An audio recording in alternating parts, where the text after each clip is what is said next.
Hi, I'm Lindsay Morris. I live in Bend, Oregon. I'm 48 years old. I have two teenage boys. One's in college, the other's at Caldera High School. I work in technology sales and I own a local business with my sister, Josie K's Deli and Kitchen in Sunriver.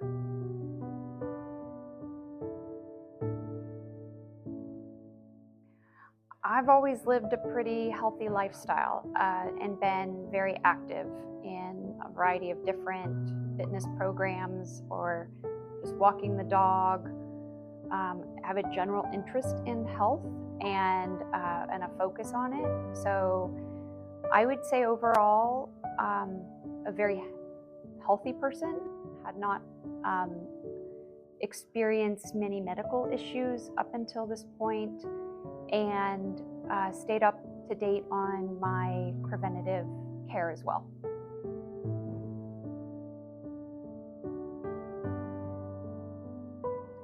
I started screening when I was 40, and as a matter of fact, a scare, I found a lump, led me to my first mammogram, and that ended up being okay. However, this amazing nurse said, I'd already set you up to meet with a breast surgeon, and this is at St. Charles. Why don't you keep the appointment? And so I did. And we learned through that appointment that I was very cystic. And I also took a lifetime assessment quiz that the results ended up being about a 20% lifetime risk, which again, this was all discovery, found out that I qualified to also get breast MRI once a year. I had kept up on my screenings, so it was mammogram, MRI, and ultrasound for about 4 years. And around 4 years into that, my sister, older sister, 18 months older, was diagnosed with breast cancer. So we learned very quickly that we have a family history, even though we are negative for the gene.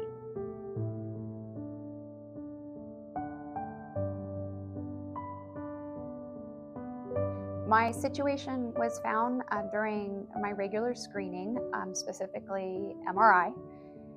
There was no lump, there was nothing I could feel. So MRI noticed that there was between both sides, there was 3 different spots that were new. And the radiologist and my breast surgeon decided to investigate further through biopsy. And one of those spots was DCIS, which is ductal carcinoma in situ. Some refer to it as stage 0 or pre-invasive breast cancer. And there was no lump, there's nothing I could feel. I didn't really have anything change necessarily other than the normal changes my body was going through, just being a 47-year-old woman. So I was very thankful that MRI picked up the changes.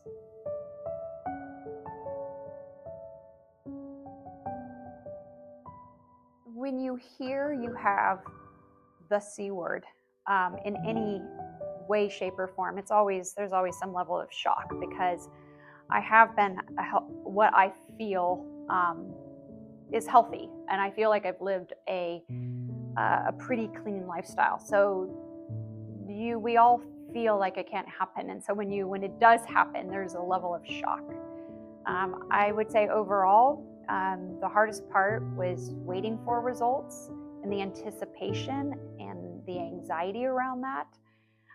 But then, I always hear people that tell their stories say it's the hardest in the beginning, and that's very true. I was quickly absorbed into the decision-making process. How do we take care of this? And that's where my mind shifted.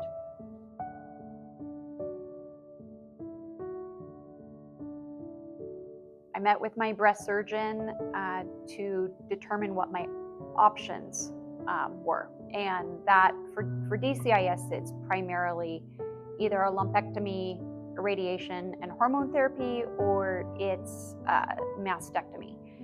And given the situation in my family with now this awareness towards our family history, I decided it was best to have a mastectomy with reconstruction to reduce my future risk.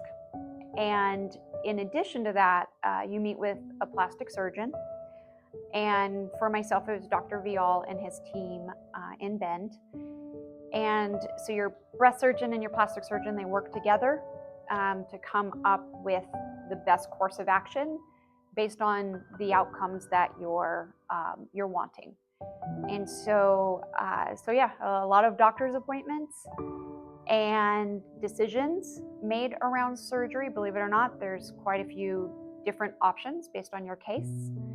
And for myself, it was bilateral nipple-sparing mastectomy with implant and reconstruction.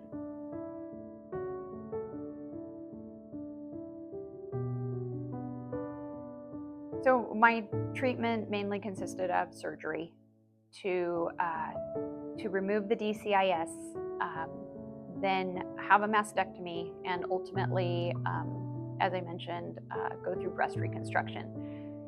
It was a lot. It's overwhelming at first when you understand that it's not just one surgery, it's multiple surgeries.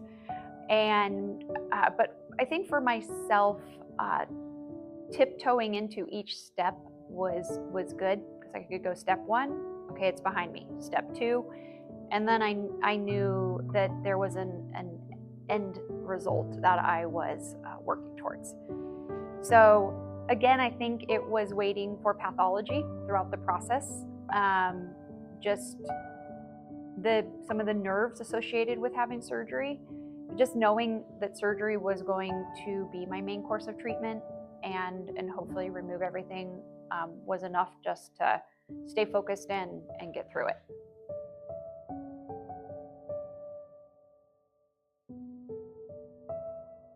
What helped me get through the process, again, I believe it was knowing I was in very good hands, trusting the medical system, also just wanting the drive to put it behind me and wanting to cross the finish line.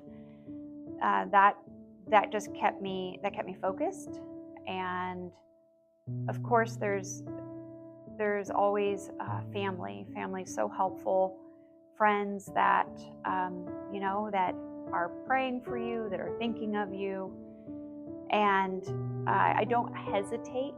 I really tried to not do this before, but I really do try now to make sure I reach out to somebody. It might be anything that they're going through, and just let them know that I'm here. I ask if there's any way I can help, because that really does mean a lot.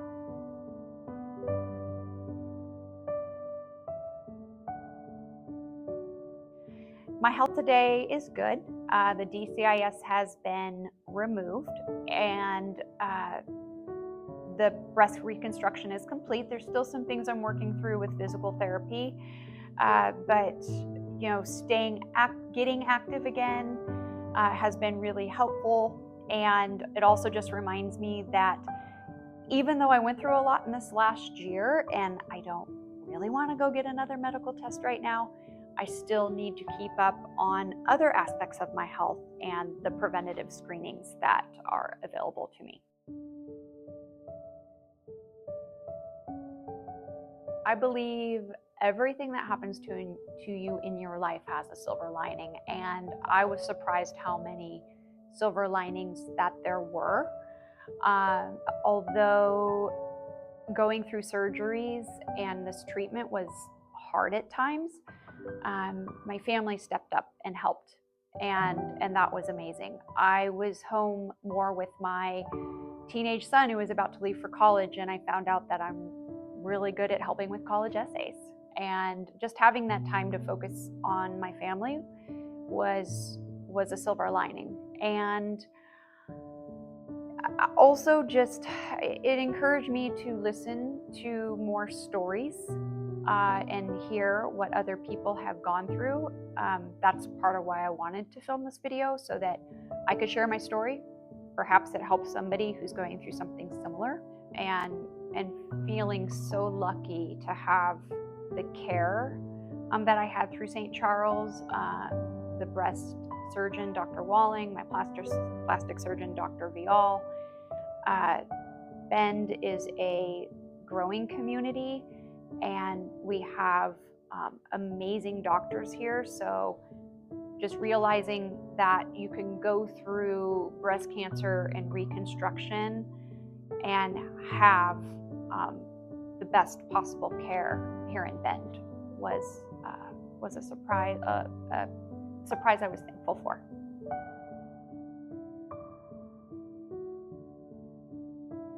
My advice to women is, of course, get your annual mammograms at bare minimum, and stay diligent. If you don't like how you feel, there are medical professionals in this community that will take you serious.